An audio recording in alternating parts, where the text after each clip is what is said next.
Hello everyone, peace be upon you all. Welcome to the second video where we learn philosophy. In this video, we are going to read chapter 1, section 2, How do philosophers arrive at truth? Learning objectives. By the end of this section, you will be able to identify philosophical methods of inquiry, explain the role of logical consequences in assessing a philosophical position, define conceptual analysis, coherence, argument, intuition, and experimental philosophy, explain the importance of trade-offs in establishing a philosophical position. We have seen some examples of how philosophy emerged in antiquity, its relationship to natural philosophy and modern science, and one goal of philosophy, specifically, to provide a coherent story of how the world as it appears to us can be explained in a way that also makes sense of what the sciences tells us. In this section, we describe in greater detail the specific strategies and tools that philosophers use to arrive at truth. Sources of evidence. Even though philosophy is not an empirical science, philosophical claims require evidence. That's for sure. What do you mean, even though that it is not an empirical science? Of course, not every evidence has to be empirical. There is rational evidence for sure. God damn. I hate empiricism, man. It's not a given, for sure. Even though philosophy is not an empirical science, philosophical claims require evidence, and philosophers ought to have reasons for the claims they make. There are many different types of philosophical evidence, some of which follow. History. A basic but underappreciated source of evidence in philosophy is the history of philosophy.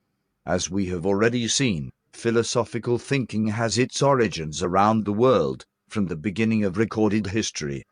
Historical philosophers, sages, natural philosophers, and religious thinkers are often a source of insight, inspiration, and argument that can help us understand contemporary philosophical questions.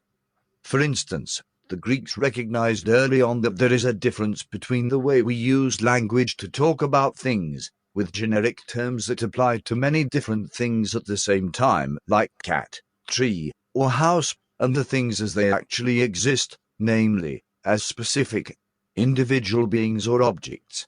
Philosophers ask, what is the relationship between the general terms we use and the specific things that exist in the world?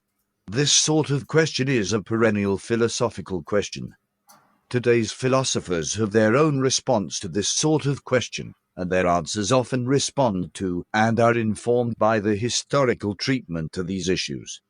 Figure 1.6. European philosopher Jean-Jacques Rousseau influenced the framing of the United States Constitution. Credit: Jean-Jacques Rousseau. Né en Genève en 1708. But while you may expect questions about the natural world to change over time, and certainly they have changed due to scientific progress, questions of morality and social organization do not change as much. What constitutes the good life? How should communities be organized to benefit all the members of that community?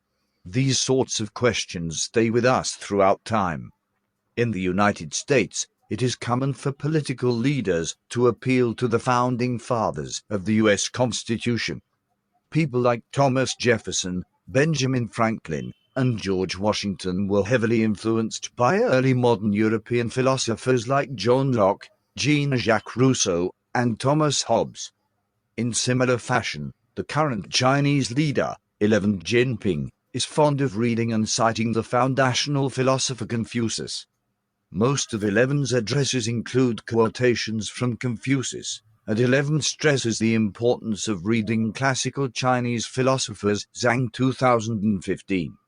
For Chinese political leaders, Confucius provides an important reminder of the role of virtue and a sense of belonging among the Chinese people. There is a widespread belief among the Chinese political class that their intellectual heritage is an important factor in their contemporary political success, in much the same way as American political leaders trace their success back to the founding fathers. Given the influence of philosophy on world history, it is worthwhile to engage with the writings of past philosophers to inform our understanding of pressing philosophical questions of today. Intuition. One of the hallmarks of philosophical thinking is an appeal to intuition. What philosophers today mean by intuition can best be traced back to Plato, for whom intuition nous involved a kind of insight into the very nature of things. This notion has had religious connotations, as if the knowledge gained through intuition is like catching a glimpse of divine light. But intuition does not have to involve faith. Nay, Descartes defined intuition in the following manner: by intuition I mean the conception of a clear and attentive mind, which is so easy and distinct that there can be no room for doubt about what we are understanding. Descartes 1985, 14. This concept of intuition is clearest in mathematical examples. Importantly, it is quite different from the way that many people use the word intuition today to mean something like gut feeling or hunch. When philosophers talk about intuition, they mean something much more definite. Consider the equation 2 plus 2 equals 4. Examine the equation in your mind. Could it possibly be false? So long as we operate under the assumption that these numbers represent counting numbers, it seems impossible that this equation could be false. More than that, there is a kind of clarity and certainty about the equation. It is not just that you have learned 2 plus 2 equals 4 by habit. You could easily perform the counting operation in your head and verify that the answer is correct. The truth of this mathematical sentence is so clear that if it turned out to be wrong, you would have to give up core beliefs about the nature of numbers, addition, and equality. This kind of clarity is a paradigm of intuition. Intuition operates in other realms besides mathematics, such as in the use of language. For instance, it is obvious that a three-legged stool has three legs, or that the tallest building is taller than any other building. These statements are true in an obvious way that is similar to the mathematical sentence above. We can branch out further, to say, for instance, that a camel is a mammal. We might intuitively know this statement is true, but we may also recognize that we are on slightly less certain ground.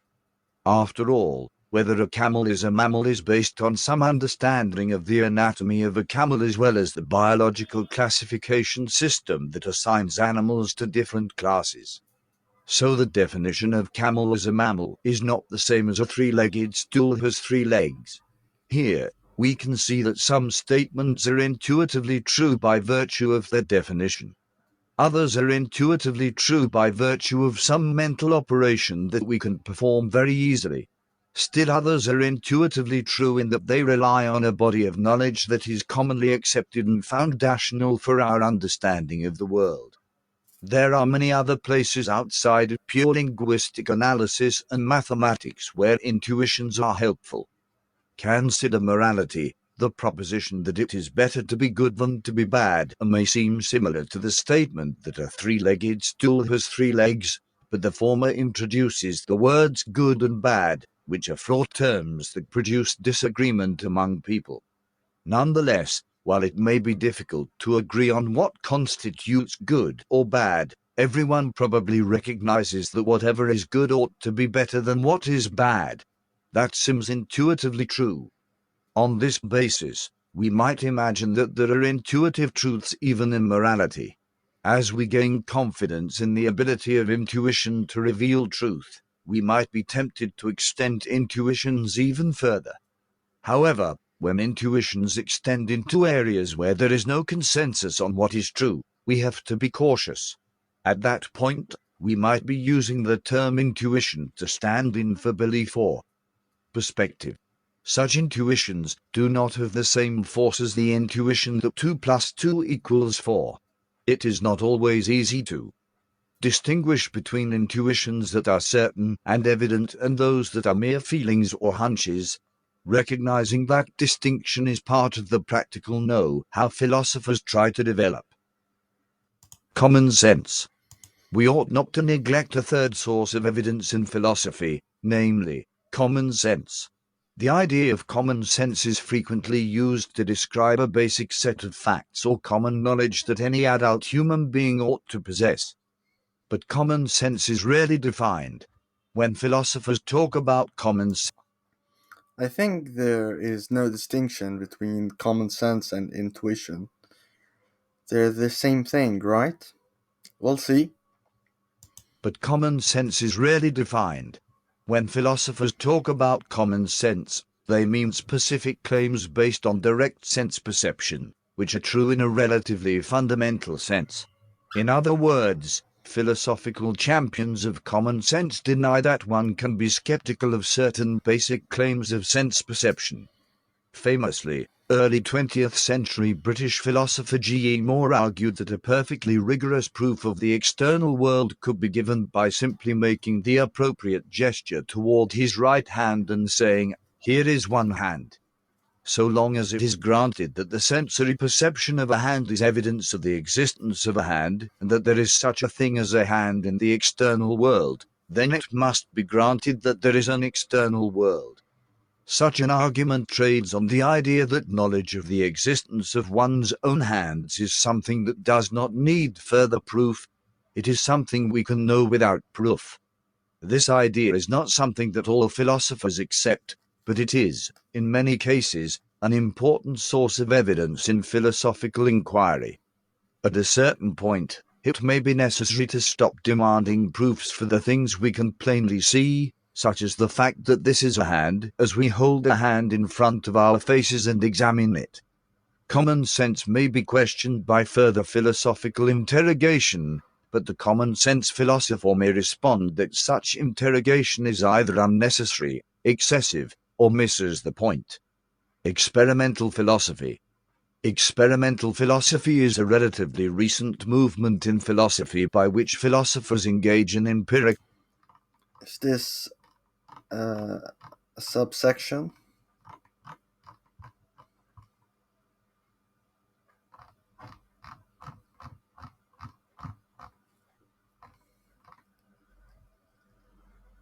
Experimental philosophy is a relatively recent movement in philosophy by which philosophers engage in empirical methods of investigation, similar to those used by psychologists or cognitive scientists.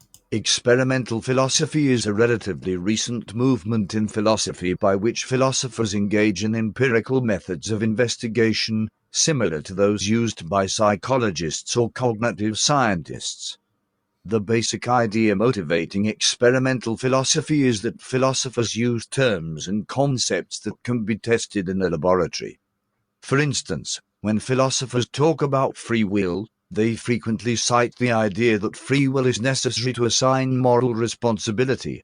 Thus, moral responsibility is one reason to believe in the existence of free will. Consequently, you might wonder whether most people do, in fact, believe that the existence of free will is necessary to assign moral responsibility. This claim can be tested, for instance, by posing problems or scenarios to research subjects and asking them whether the absence of free choice removes moral responsibility. Similar strategies have been applied to causation, philosophy of biology, consciousness, personal identity, and so forth. In these areas, philosophers use experimental methods to find out what average people think about philosophical issues.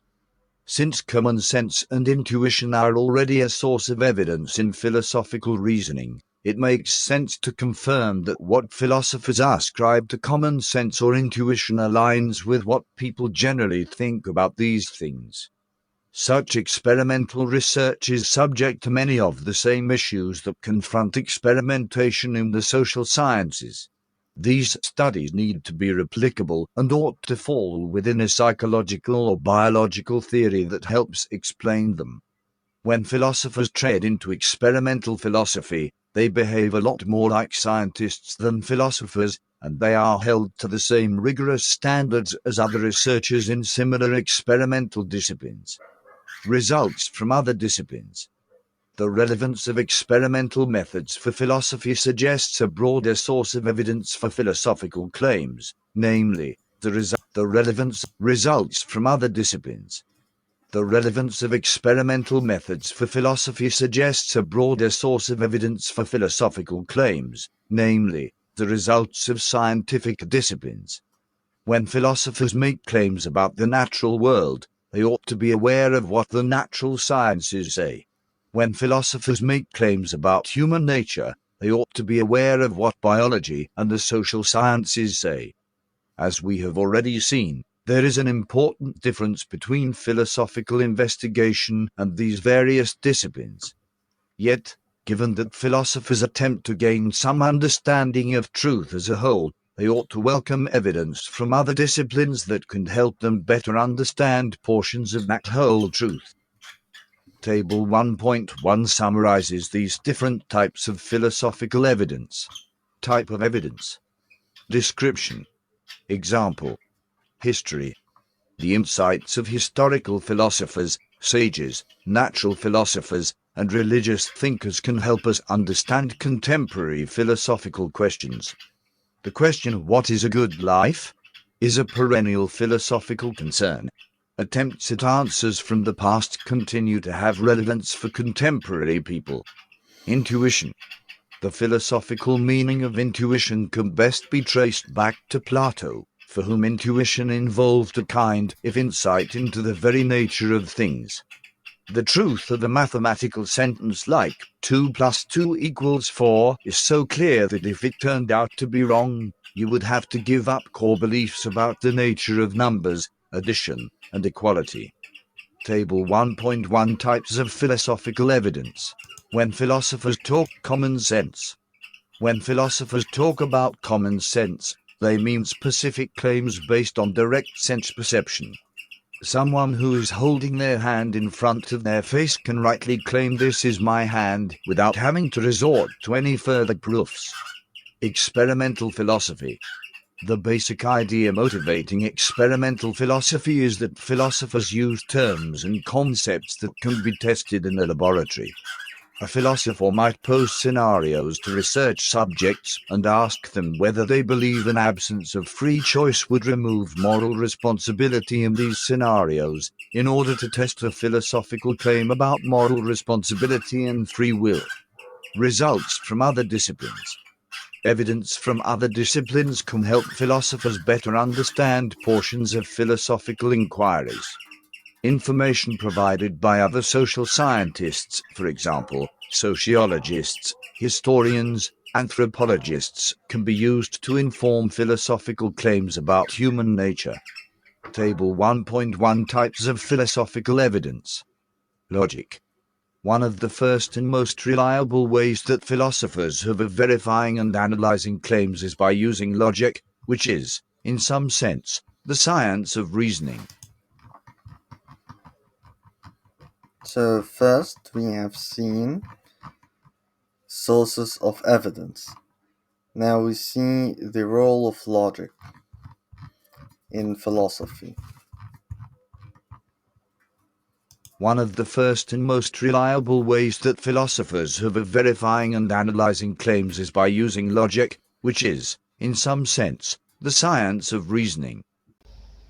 Logic attempts to formalize the process that we use or ought to use when we provide reasons for some claims.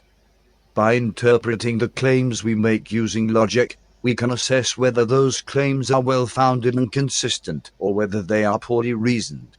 The chapter on logic and reasoning will provide much more detail about the nature of logic and how it is used by philosophers to arrive at truth, argument. The first and most important move in logic is to recognize that claims are the product of arguments. In particular, a claim is just the conclusion of a series of sentences, where the preceding sentences, called premises, provide evidence for the conclusion. In logic, an argument is just a way of formalizing reasons to support a claim, where the claim is the conclusion and the reasons given are the premises. In normal conversation, and even in logic, an argument is just a way of formalizing reasons to support a claim, where the claim is the conclusion and the reasons given are the premises. In normal conversation and even philosophical writing, arguments are rarely written so clearly that one can easily identify the premises and the conclusion. Nevertheless, it is possible to reconstruct any argument as a series of sentences with clearly identified premises and conclusions. This process is the first step in analyzing an argument. Identify the claim that is being made, then identify the sentences that provide supporting evidence for the argument. This process will necessarily require some interpretation on the part of the reader. Therefore, it is important to try to remain faithful to the original intention of the argument and outline the premises and conclusions in such a way that they display the reasoning of the person making that claim. Once the premises and conclusion are identified and written in order, it is possible to use formal techniques to evaluate the argument. Formal techniques will be covered in the chapter on logic and reasoning. For now, it is sufficient to note that there is a process for evaluating whether claims are well supported by using the techniques of logic. Poorly supported claims may be true, but without good reasons to accept those claims, a person's support of them is irrational. In philosophy, we want to understand and evaluate the reasons for a claim. Just as a house that is built without a solid foundation will rapidly deteriorate and eventually fall, the philosopher who accepts claims without good reasons is likely to hold a system of beliefs that will crumble. Explanation. While arguments can be thought of as building blocks to construct a solid foundation for beliefs about the world, arguments can also be understood as explanations for phenomena that are evident but not well understood. To generate well-founded beliefs, we start with evidence in the form of premises and infer a conclusion from that evidence. To explain observed phenomena, we start with the conclusion in the form of some observation and reason backward to the evidence that explains why the observation is true. For example, we infer that there is a fire based on the appearance of smoke, or we infer lightning when we hear thunder, even if we do not see the lightning. We can compare the way we reason about explanations to the way a detective might reconstruct a crime based on the evidence found at a crime scene. By reconstructing the premises that led to a given conclusion, a philosopher can explain the reasons for a conclusion that are evident through observation. In summary, logical reconstruction can be used to investigate the world around us, providing a rational explanation for why the world is the way it appears. Coherence. Finally, logic provides philosophers with the powerful technique for assessing a set of claims or beliefs. We can ask whether a set of beliefs is logically consistent with one another.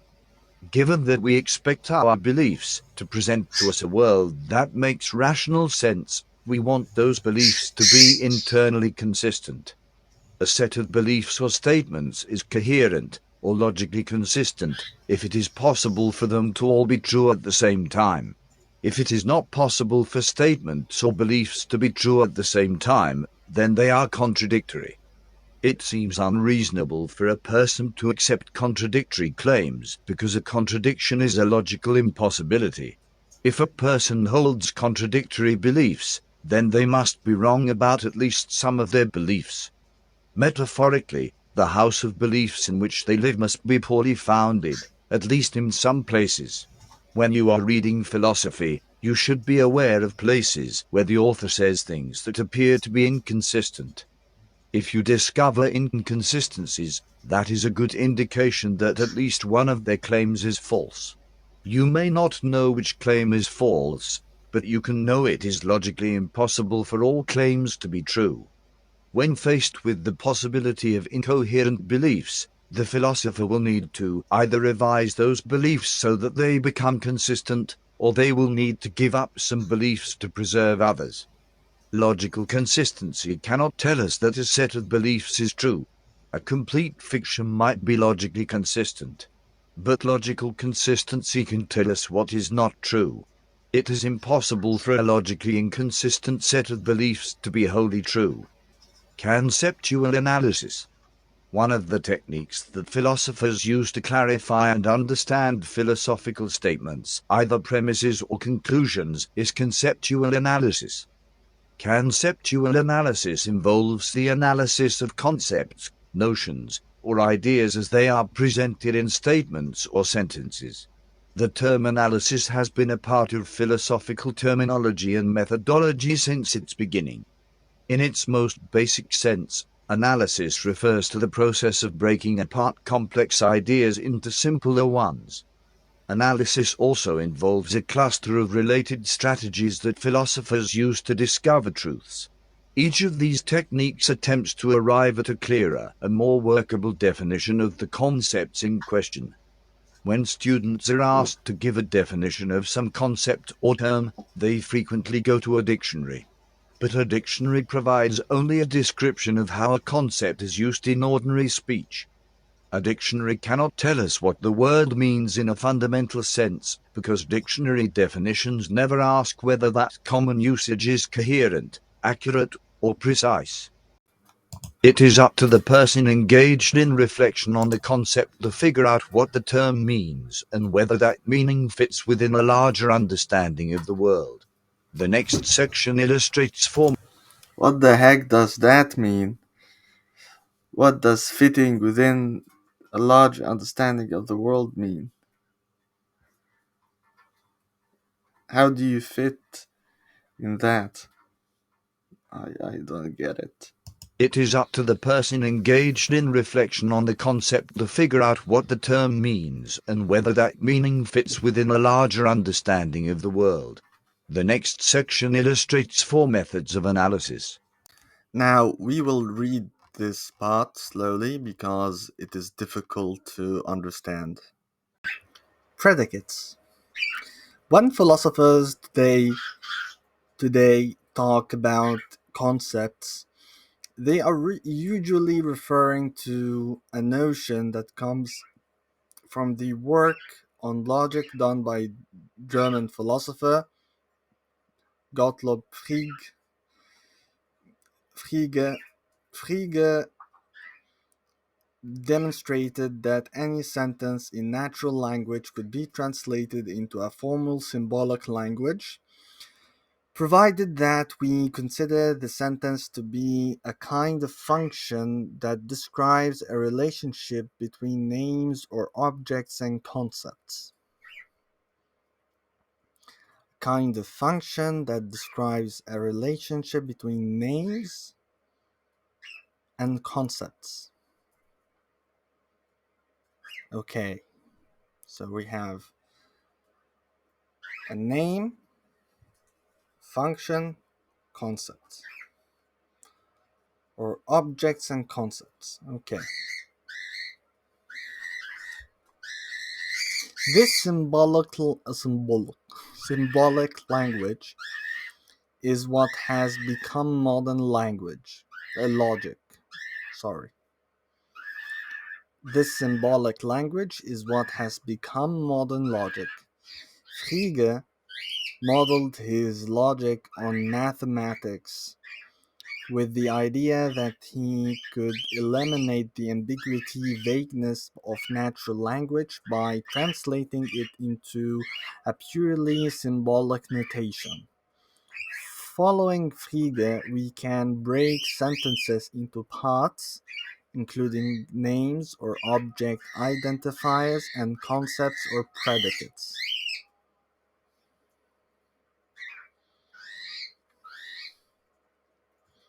Okay.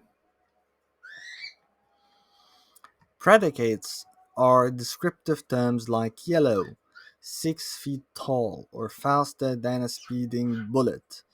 Simple sentences like the flower is yellow or Superman is faster than a speeding bullet can be easily analyzed into object terms and predicates.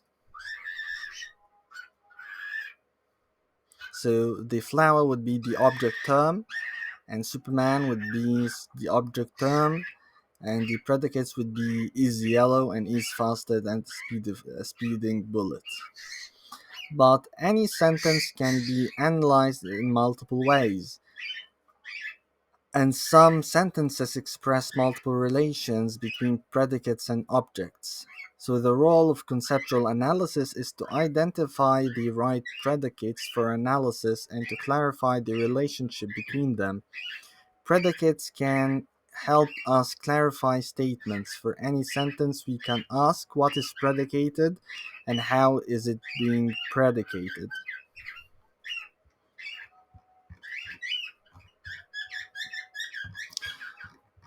Mm, these are the methods of analysis. The predicates first. But predicates, the any sentence can be analyzed in multiple ways. And some sentences express multiple relations between predicates and objects. So the role of conceptual analysis is to identify the right predicates for analysis and to clarify the relationship between them.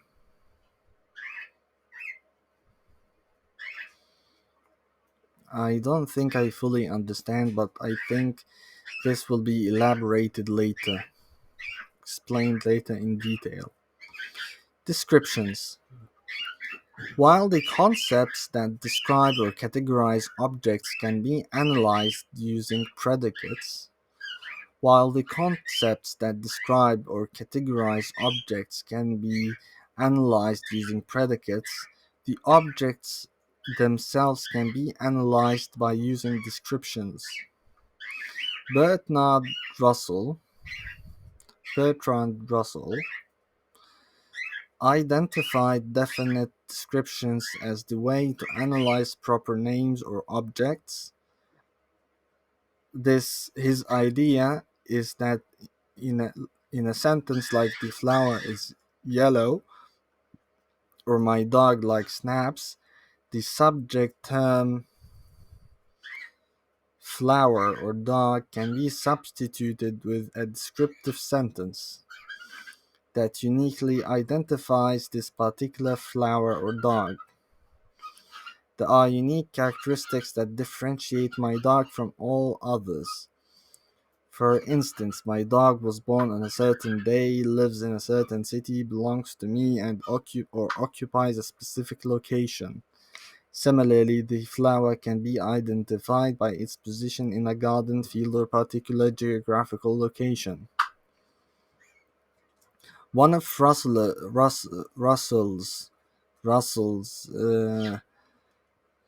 insights was that proper names such as Max, suppose it is the name I use to call my dog, are definite descriptions in disguise.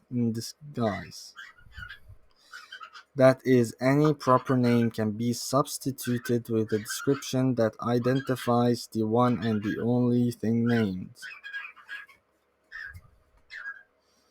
A definite description is a way of analyzing names and object terms for the purpose of making them more like predicates. This way we can clarify what we are talking about without resorting to gestures, context, or direct experience. You probably do this in your everyday life when you encounter confusion about a name. For instance, suppose a coworker says Kevin used up all the paper in the printer. If there is more than one Kevin in the office, you might answer which Kevin, and your coworker may then respond, the one with brown hair whose workspace is right next to the entrance. Oh, you might reply, you mean the one with the picture of his kids on his desk. In a sense, this process of disambiguating the reference for the name Kevin is a process of seeking a more definite description to supplement the proper name. Understanding that language is composed of definite descriptions and predicates can help us remove some of the ambiguity and vagueness that is natural part of speech. I think it is necessary to repeat this part. Descriptions. While the concepts that describe or categorize objects can be analyzed using predicates, the objects themselves can be analyzed by using descriptions. Okay, never mind. We will understand it later on. Enumeration. Sometimes, to understand the meaning of a concept, it is helpful to enumerate its component parts. For instance, we may say that a governmental body is composed of its legislature, its executive, and its judicial branches. Or we might recognize that a cell is composed of a nucleus and a cell wall and organelles. The process of enumeration can help us specify the nature of the thing we are talking about. In effect, we are identifying the parts that make up a whole. Since claims about the whole can be analyzed as claims about its parts and claims about how the parts pertain to the whole, it is helpful to enumerate the parts and consider how claims about the whole relate to the claims about the parts. Since claims about the whole can be analyzed as claims about its parts and claims about how the parts pertain to the whole, it is helpful to enumerate the parts and consider how claims about the whole relate to claims about the parts. Just as enumeration is helpful in understanding material things, it can be used to understand abstract concepts. For example, Aristotle says that wisdom is composed of scientific knowledge plus understanding, where understanding is the grasp of first principles, and scientific knowledge. What? Aristotle says that wisdom is composed of scientific knowledge plus understanding, where understanding is the grasp of first principles, and scientific knowledge is the grasp of demonstrated reasoning that follows from the first principles.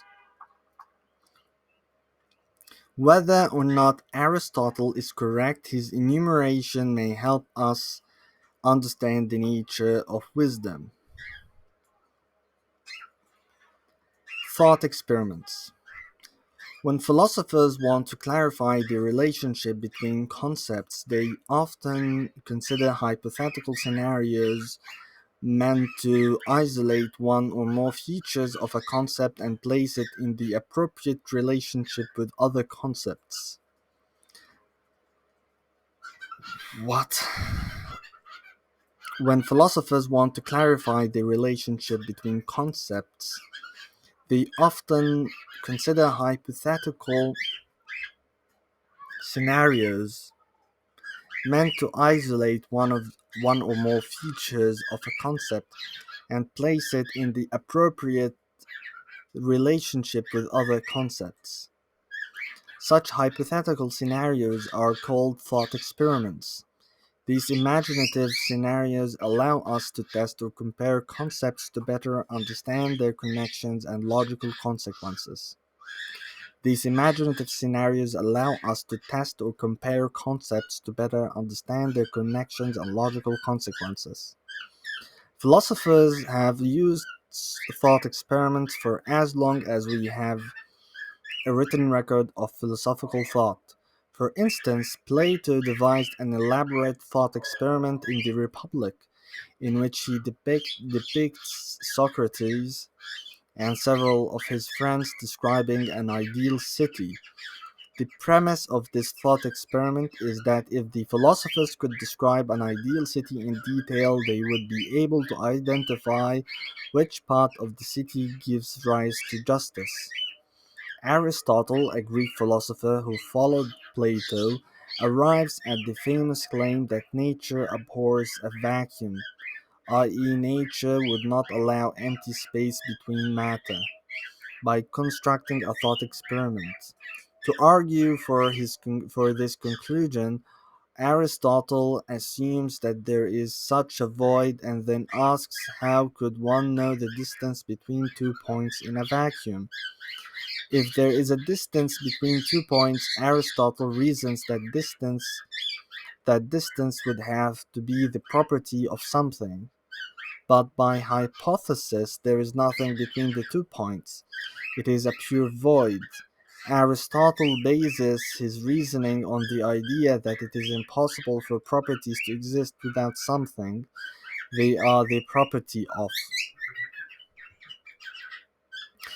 This argument reveals that Aristotle thinks distance is a property of matter. Accordingly, it is impossible to measure distance in a pure void.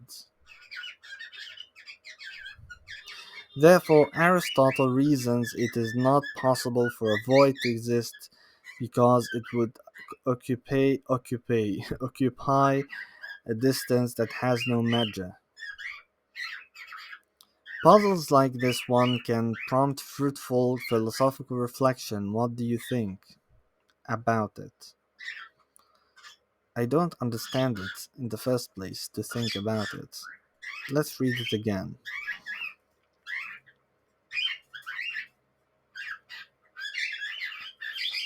To argue for this conclusion, Aristotle assumes that there is such a void and then asks how could one know the distance between 2 points in a vacuum? If there is any distance between 2 points, Aristotle reasons that distance would have to be the property of something. But by hypothesis, there is nothing between the 2 points, it is a pure void. Aristotle bases his reasoning on the idea that it is impossible for properties to exist without something they are the property of. This argument reveals that Aristotle thinks distance is a property of matter. Accordingly, it is impossible to measure distance in a pure void. Therefore, Aristotle, in a pure void, the distance between what? Just pure distance? Imaginary points?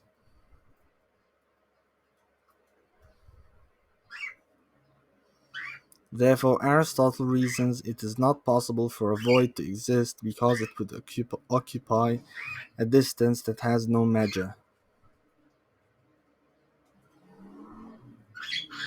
Puzzles like this one can prompt fruitful philosophical reflection. What do you think about it?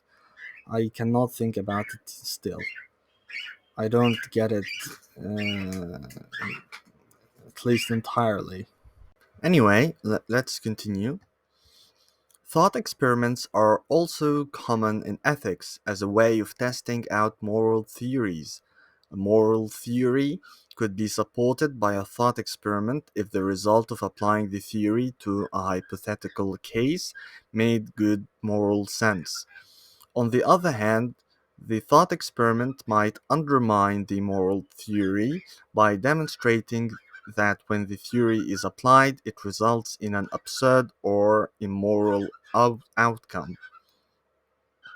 In any case, thought experiments can help us clarify the relationship between our concepts and theories. Table 1.2 summarizes these four methods of conceptual analysis.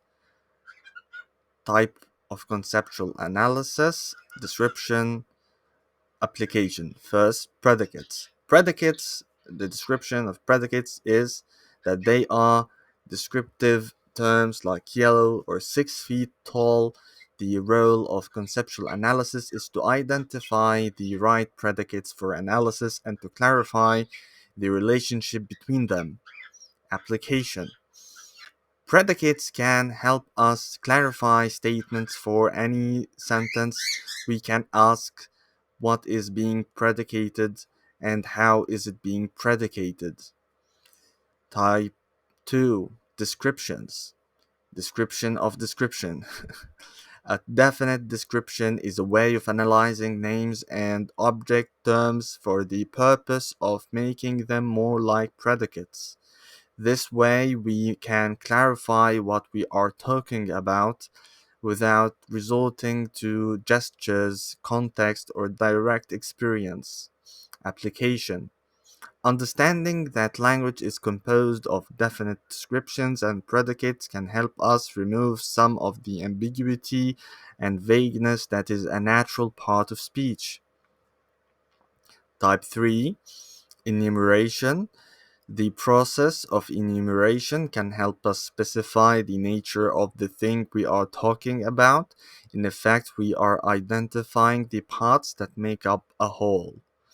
Since claims about the whole can be analyzed as claims about its parts and claims about how the parts pertain to the whole, it is helpful to enumerate the parts and consider how claims about the whole relate to claims about the parts. Thought experiments. Thought experiments are hypothetical scenarios meant to isolate one or more features of a concept and place it in the appropriate relationship with other concepts. Thought experiments allow us to test or compare concepts to better understand their connections and logical consequences. Now, subsection 3 or 4, I don't remember. Anyway, trade offs. Conceptual analysis, logic, and sources of evidence together help philosophers compose a picture of the world that helps them get a better grasp of the truth. Recall that philosophers are attempting to understand how things hang together in the broadest possible sense of the term. Uh, in the broadest possible sense. Let's continue by listening to it in Natural Reader. It is much more likely that there will be competing pictures, each with strong. However, it is unlikely that any single philosophical picture of the world will turn out to be so obviously compelling that it completely satisfies all criteria of logic, evidence, and conceptual analysis. It is much more likely that there will be competing pictures, each with strong reasons for believing in it. This situation is the basis for philosophical discussions. No one picture is so obviously true that all others can be discarded. Instead, we have to evaluate each picture of the world and understand the trade-offs that these pictures impose on us. We have to consider the practical and logical implications of the beliefs we hold to fully understand whether those beliefs are true and right. Biting the bullet. Sometimes, when weighing the trade offs of a particular view and its logical consequences, you may decide to bite the bullet. This means that you are willing to accept the negative consequences of the view because you find the view attractive for other reasons. For instance, on the topic of free will, a philosopher might be committed to the idea that past events fully determine the future. In such a case, the philosopher is willing to accept the negative implication that free will is an illusion. In ethics, some philosophers are committed to the view that morality is entirely determined by the total quantity of effects caused by an action. Such philosophers may be willing to accept things that would otherwise seem immoral, like harming an individual person, if that action results in a greater quantity of positive effects in the end. No view is going to be perfect, and it is difficult to make sense of the world in terms that we can explain and understand. Nonetheless, we must be honest about the logical and moral consequences of the views we hold. If you are ultimately willing to accept those consequences to maintain the view, then you can bite the bullet. Reflective equilibrium. Another method for assessing the logical and moral consequences of our thinking is to use judgments about particular cases to revise. This is the last subsection, then we do the reading exercise. Another method for assessing the logical and moral consequences of our thinking is to use judgments about. Another method for assessing the logical and moral consequences of our thinking is to use judgments about particular cases to revise principles, rules, or theories about general cases. I don't get it. Another method for assessing the logical and moral consequences of our thinking is to use judgments about particular cases to revise principles. So, take a case and then derive from it the rules with which we apply to general cases.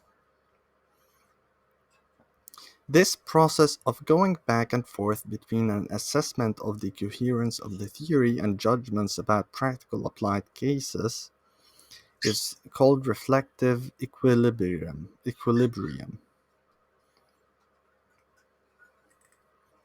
How so? How is it reflective equilibrium?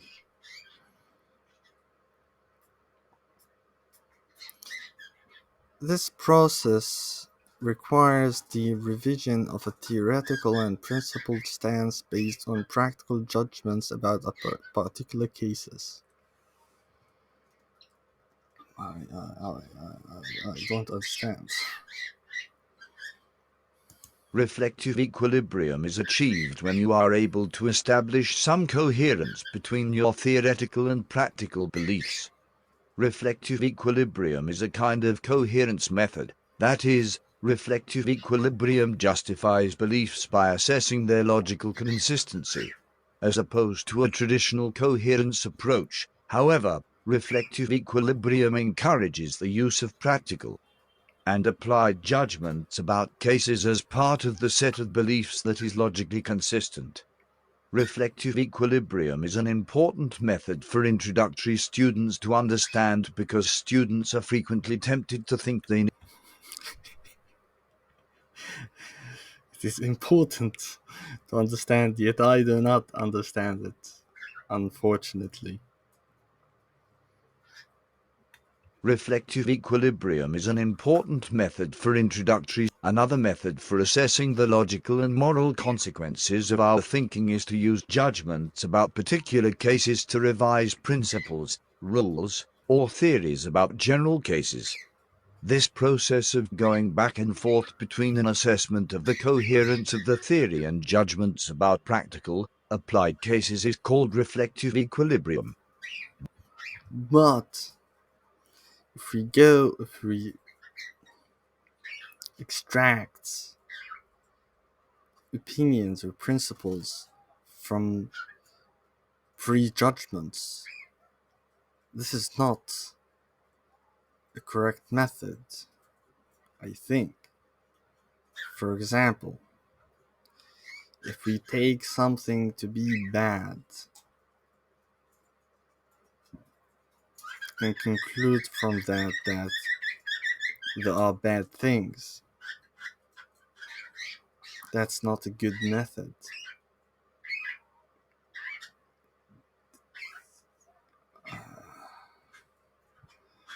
I'm struggling to get it. This process requires the revision of a theoretical and principled stance based on practical judgments about particular cases. Reflective equilibrium Exceptions, maybe? Or intuition? Reflective equilibrium is achieved when you are able to establish some coherence between your theoretical and practical beliefs. Oh, Reflective equilibrium is a kind of coherence method. That is, reflective equilibrium justifies beliefs by assessing their logical consistency, as opposed to a traditional coherence approach. However, reflective equilibrium encourages the use of practical and applied judgments about cases as part of the set of beliefs that is logically consistent. Reflective equilibrium is an important method for introductory students to understand.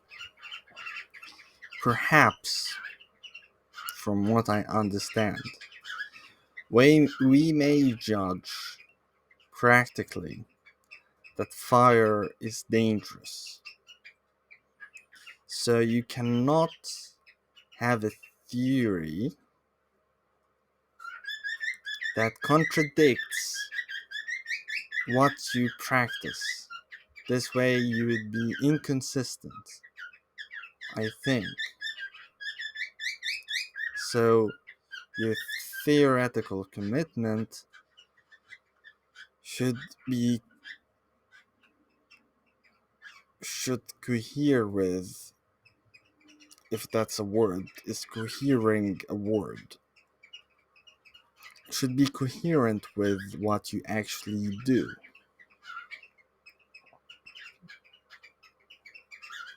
I think. Reflective equilibrium is an important method for introductory students to understand because students are frequently tempted. This is why we reject sophism, which is the belief that nothing can be true. Everything is relative. So, yeah. Reflective equilibrium is an important method for introductory students to understand because students are frequently tempted to think they need to solve theoretical issues first before they can consider applications.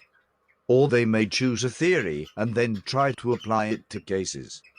Reflective equilibrium emphasizes that this procedure is likely neither possible nor desirable. Instead, a philosopher should be aware of both the theoretical commitments and the practical concerns of their position and use their understanding of each to inform the final analysis of their beliefs. 1. Okay. Finally, we reach the reading exercise. Read like a philosopher. Excerpt from Thinking and Moral Considerations by Hannah Arendt. Hannah Arendt was a German Jewish philosopher who fled Germany in the 1930s and eventually settled in New York City, where she became a prominent public intellectual. She is best known for her work on totalitarianism, power, and the notion of evil. She coined the phrase "the banality of evil" when reporting for the New Yorker magazine on the Nuremberg trial of Nazi bureaucrat Adolf Eichmann. The Nuremberg trials were a series of trials held in Nuremberg, Germany, after World War II in which Nazi leaders were held accountable for their war crimes. Sorry, what does banal mean?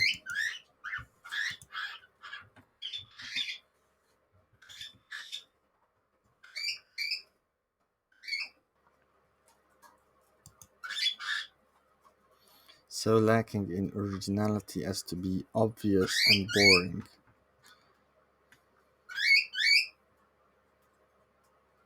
What does that mean? The Nuremberg trials were a series of trials held in Nuremberg, Germany, after World War II in which Nazi leaders were held accountable for their war crimes before the international community.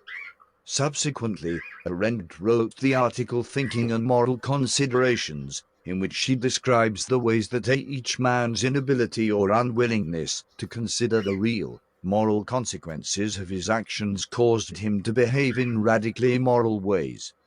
Arendt diagnoses the core problem of a person like Eichmann as not stupidity but a curious, quite authentic inability to think. She considers thought to involve aesthetic and moral judgments. Thus, for a person to engage in evil action, they must necessarily disregard self-reflection and conscientious thought. Read this article, particularly focusing on the first 2 paragraphs and the last 4 paragraphs. You may be able to obtain a copy of the article through JSTOR if you access this database through your college library. Then consider the following questions. In what sense does thinking require consideration of moral and aesthetic concerns? In what sense does thinking require consideration of moral and aesthetic concerns? What is the relationship between thought and judgment? How does the word conscience function in Arendt's analysis? What is important about this word for understanding the nature of thought? How does the figure of Socrates function in Arendt's analysis to reveal the role of thinking? Why is thinking, in the sense that Arendt considers it, so easily disregarded by society? When does thinking matter most? Biting the bullet.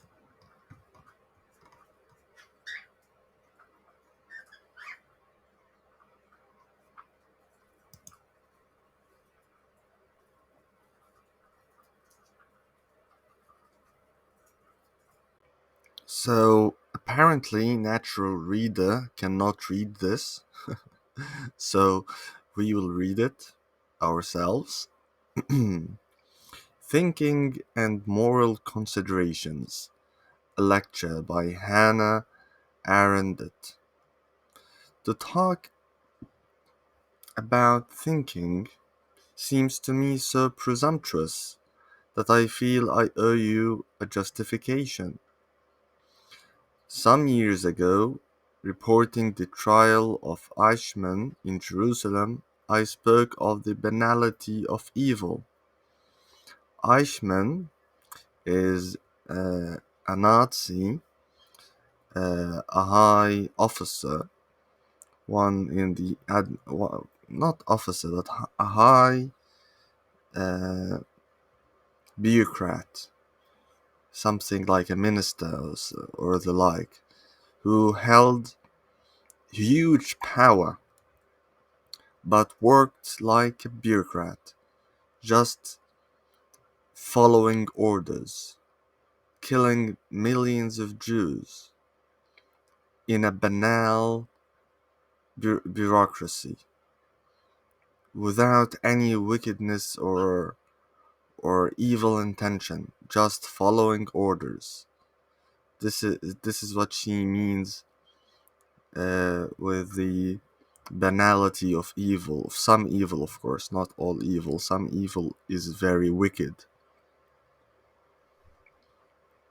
So, Thinking and Moral Considerations is about how Eichmann was not thinking about the moral consequences of his actions. So, does this make him not evil? So, here is the question about the relationship between evil and thinking.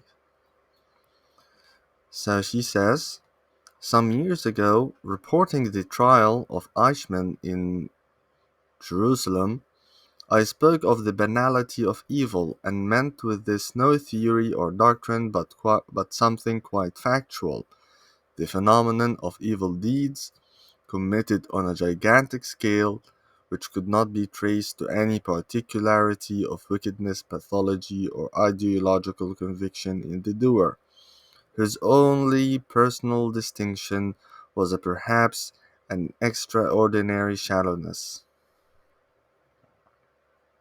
Should I repeat it? Let's repeat it one more time. I spoke of the banality of evil, and meant with this no theory or doctrine, but something quite factual: the phenomenon of evil deeds committed on a gigantic scale, not on a small scale like someone beating someone down to death. No, just much larger scale, millions of people, but in a banal bureaucratic way, just signing papers and giving orders and the like, and choosing people uh, and getting rid of corruption and the like, which could not be traced in planning, of course, which could not be traced to any particularity of wickedness, pathology, or ideological conviction in the doer. There is a lack of wickedness, but the only distinction in the doer is perhaps an extraordinary shallowness, no thinking whatsoever. However monstrous the deeds were, the doer was neither monstrous nor demonic, and the only specific characteristic one could detect in his past, as well as in his behavior during the trial and the preceding police examination, was something entirely negative. Speaking of Eichmann, of course. It was not stupidity, but a curious, quite authentic inability to think. He functioned in the role of prominent war criminal as well as he had under the Nazi regime. He had not the slightest difficulty in accepting an entirely different set of rules. He knew that what he had once considered his duty was now called a crime, and he accepted this new code of judgment as though it were nothing but another language rule. To his rather limited supply of stock phrases, he had added a few new ones, and he was utterly helpless only when he was confronted with a situation to which none of them would apply, as in the most grotesque instance when he had to make a speech under the gallows and was forced to rely on cliches used in funeral oratory which were inapplicable in his case because he was not the survivor. Considering what his last words should be in the case of a death sentence, which he had expected all along, this simple fact had not occurred to him, just as inconsistencies and flagrant contradictions in examination and cross-examination during the trial had not bothered him. Cliches, stock phrases, adherence to conventional, standardized codes of expression and conduct have the socially. Let's read the last bit once again. When he was put to the death sentence, he had nothing to say, pretty much, other than some cliches that he had learned. That's the gist of it. To demonstrate that he had no original thought. To his rather limited supply of stock phrases, he had added a few new ones, and he was utterly helpless only when he was confronted with a situation to which none of them would apply, as in the most grotesque instance when he had to make a speech under the gallows, and he was forced to rely on cliches used in funeral oratory, which were inapplicable in his case because he was not the survivor. It's I laugh, but it's not really funny in the sense that it's pitiful, really pitiful, and at the same time, he deserves it. He deserves it. Of course, the main source of evil in this case is the president, or the prime minister, or the chancellor, Hitler. But uh,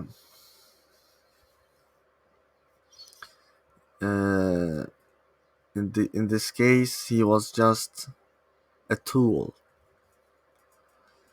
Not as if as that is a minor role, but it is in fact minor in comparison to Hitler's role.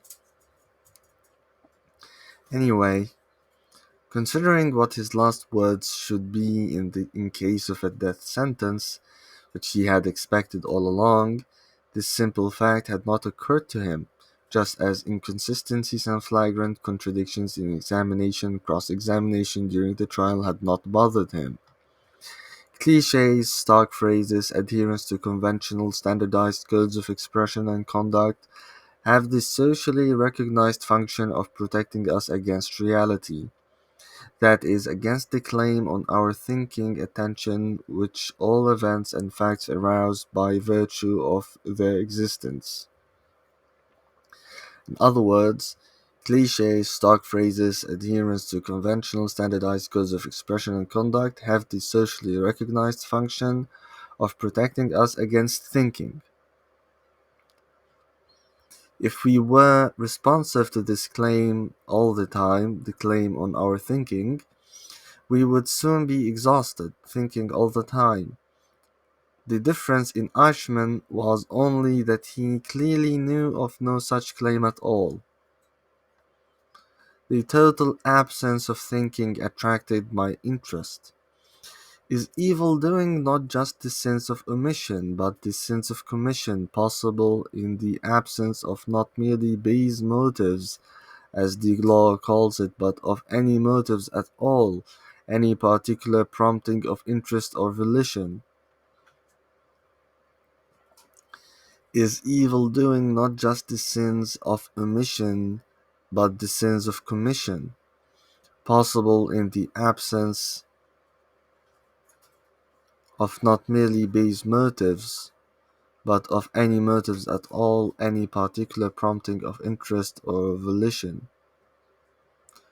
In other words, is evil doing possible in the absence of base motives? Is wickedness, however we may define it, this being determined to prove a villain, not a necessary condition for evil doing? Is our ability to judge, to tell right from wrong, beautiful from ugly, dependent upon our faculty of thought? Do the inability to think, a disastrous failure of what we commonly call conscience, coincide? The question that imposed itself was, could the activity of thinking as such, the habit of examining and reflecting upon whatever happens to come to pass, regardless of specific content and quite independent of results, could this activity be of such a nature that it conditions men against evil doing? Again, sorry. Could the activity of thinking as such, the habit of examining and reflecting upon whatever happens to come to pass, regardless of specific content and quite independent of results, could this activity of thinking be of such a nature that it conditions men against evil? The very word conscience, at any rate, points in this direction insofar as it means to know with and by myself a kind of knowledge that is actualized in every thinking process.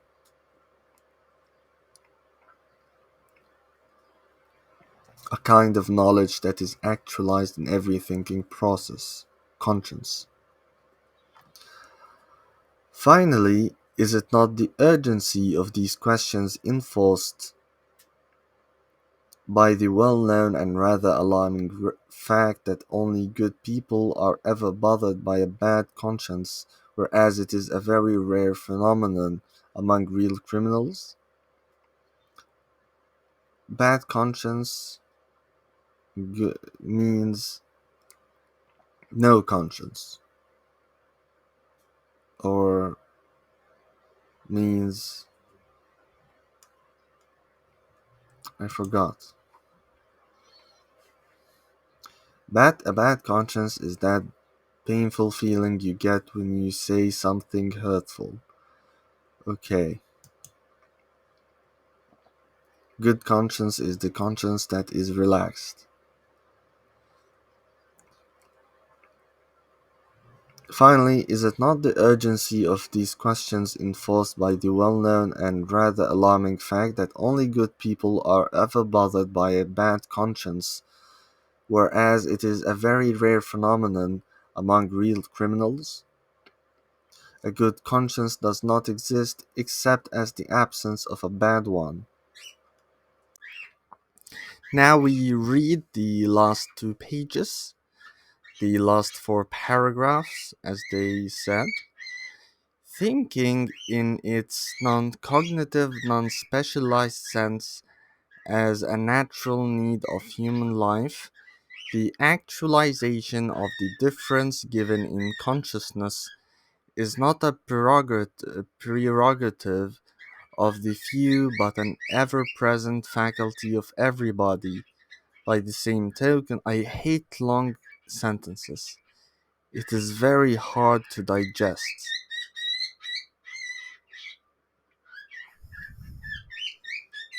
What's the point? Where can I find it? Let's take it one step at a time. Let's take it slow. Okay.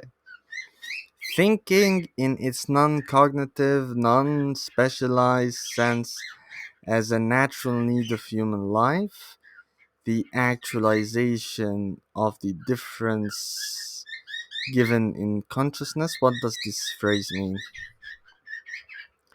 The actualization of the difference given in consciousness.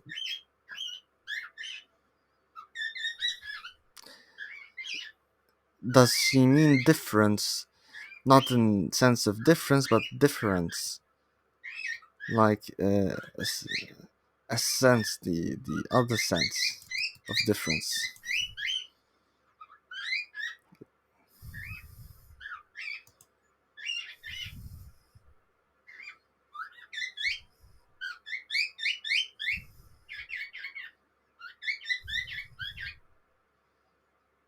of caring,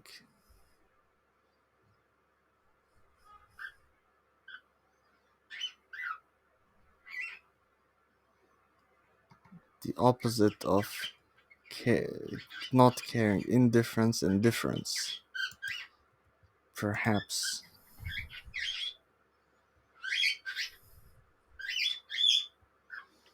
The actualization of the difference given in consciousness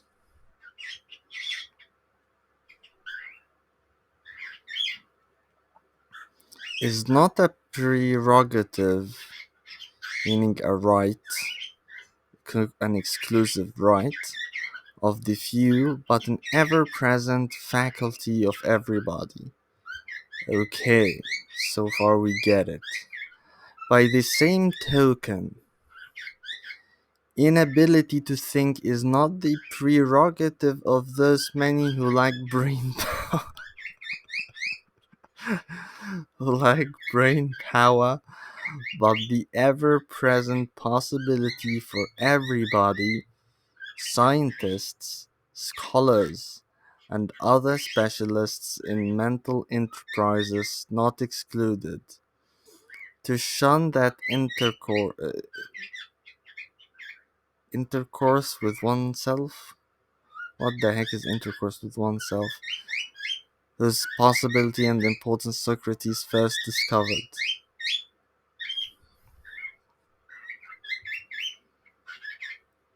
Okay, one more time. It is not a prerogative.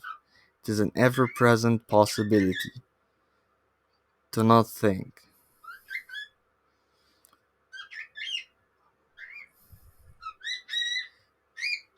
No, I think it's not to not think, it is to shun. Yes. By the same token, inability to think is not the prerogative of those many who lack brain power, but the ever-present possibility for everybody to shun that intercourse with oneself, whose possibility and importance Socrates first discovered. Okay, cool. We were here not concerned with wickedness, with which religion and literature have tried to come to terms, but with evil, not with sin and the great villains who became the negative heroes in literature and usually acted out of envy and resentment, but with the non-wicked, everybody who has no special motives and for this reason is capable of infinite evil.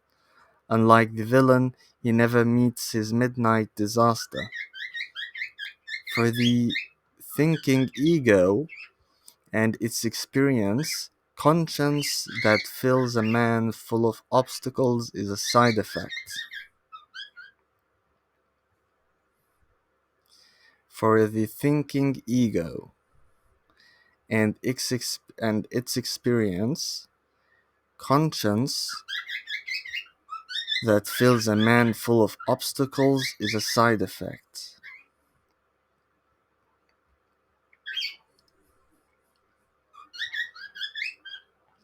For the thinking ego and its experience, conscience that fills a man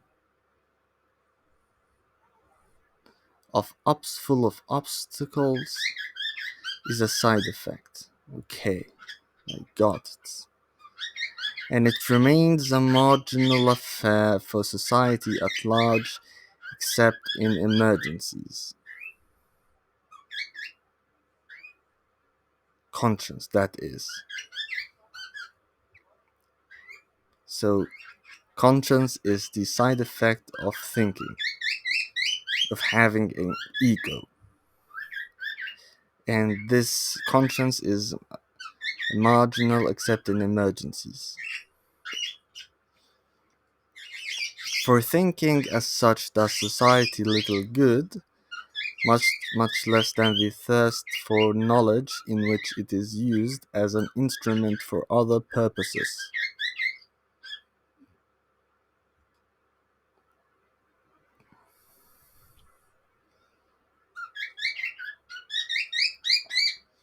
We're trying to decrypt this encryption, decode this code.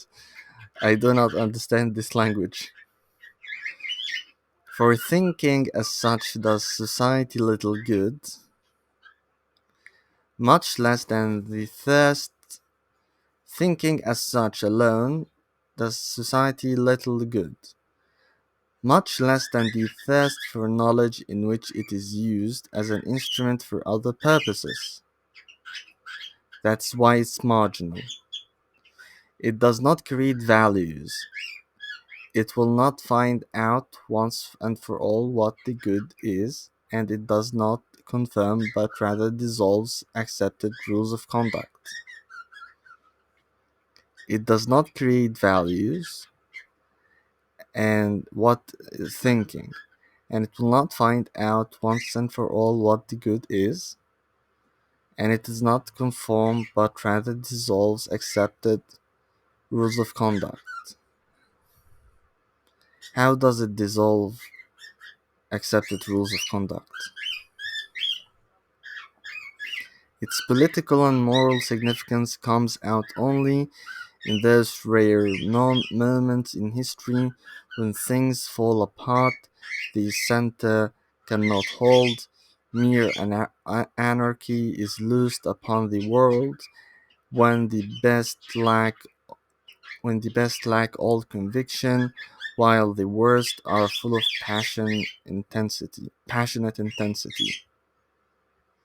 At these moments, thinking ceases to be a marginal affair in political matters.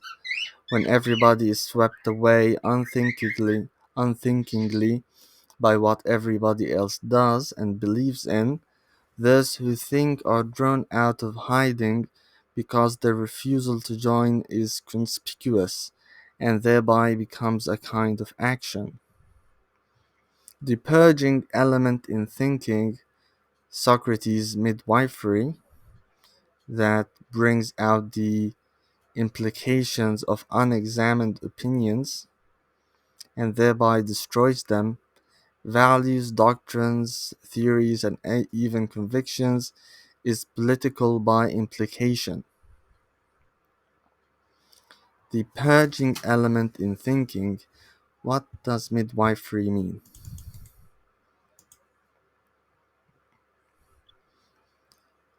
Midwifery is defined as skilled, knowledgeable, and compassionate care for childbearing women, newborn infants, and families across the continuum of pregnancy.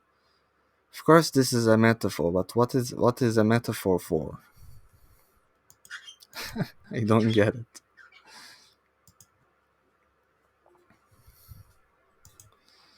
What does Socrates' midwifery mean?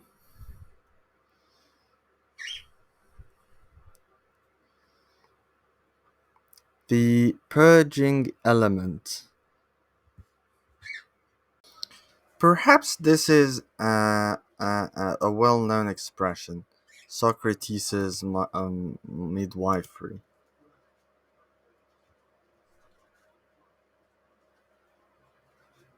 Spiritual pregnancy. uh,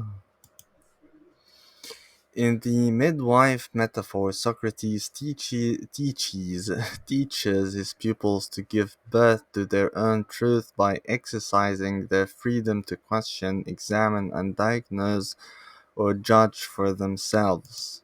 Okay, now we get it. The purging element in thinking, Socrates' midwifery, that brings out the implications of unexamined opinions and thereby destroys them, values, doctrines, theories, and even convictions is political by implication. For this destruction has a liberating effect on another human faculty, the faculty of judgment, which one may call, with some justification, the most political of man's mental abilities.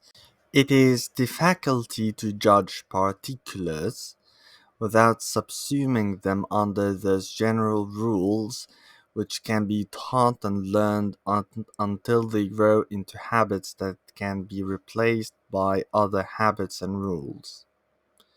It is the faculty to judge particulars without subsuming them under these general rules which can be taught and learned until they grow into habits.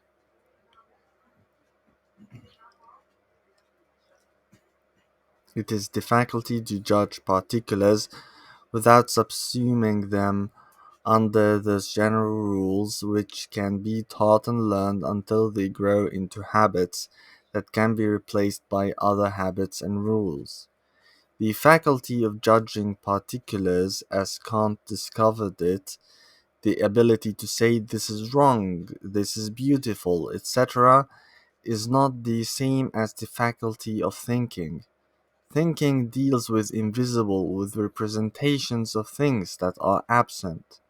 Judging always concerns particulars and things close at hand, but the two are interrelated in a way similar to the way consciousness and conscience are interconnected. If thinking, the two in one of the soundless dialogue. What? What the heck is the soundless dialogue? Actualizes the difference between our identity as given in consciousness and thereby results in conscience as its byproduct, then judging the byproduct of the liberating effect of thinking realizes thinking makes it manifest in the world of appearance. This sentence is very long.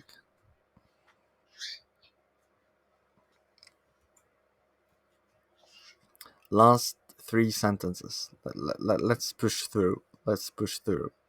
It's almost over. If thinking, the two in one of the soundless dialogue. If thinking, the two in one. What's the two in one of the soundless dialogue? Actualizes the difference within our identity as given in consciousness and thereby results in conscience as its byproduct, then judging the byproduct of the liberating effect of thinking realizes thinking makes it manifest in the world of appearances where I am never alone and always much too busy to be able to think.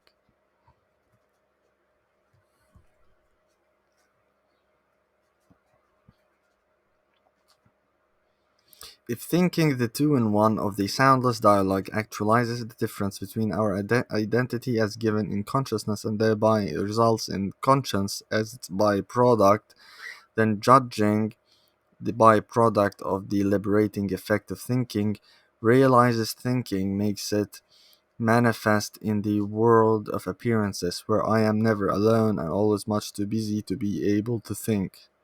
Okay, I think I got it. The manifestation of the wind of thought is no knowledge. The manifestation of the wind of thought is no knowledge. It is the ability to tell right from wrong, beautiful from ugly, and this indeed may prevent catastrophes, at least for myself, in the rare moments when the chips are down. And here we reach the end of the video, and thank you for watching, and see you next time in section 3, chapter 1. Goodbye.